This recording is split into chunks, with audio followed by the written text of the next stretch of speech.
আপনারা যারা মাল্টিমিটার ব্যবহার করেন তারা হয়তো অনেকেই জানেন না এই আমাদের মাল্টিমিটার প্রোবের ব্যবহার, কীভাবে আমরা প্রোব দুটোকে ধরে কানেকশন করব।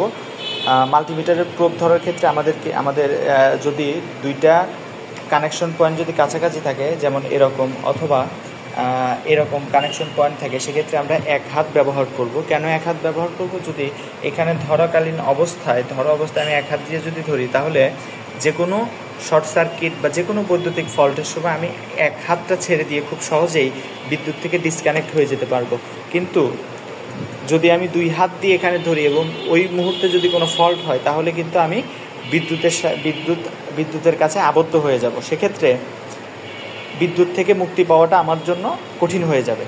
তো আমরা যারা কাজ করি, আপনারা যারা মাল্টিমিটার দিয়ে কাজ করে থাকেন, তারা কাছাকাছি কানেকশন পয়েন্ট থাকলে এই প্রোব দুটোকে এক হাতে ধরে ব্যবহার করবেন।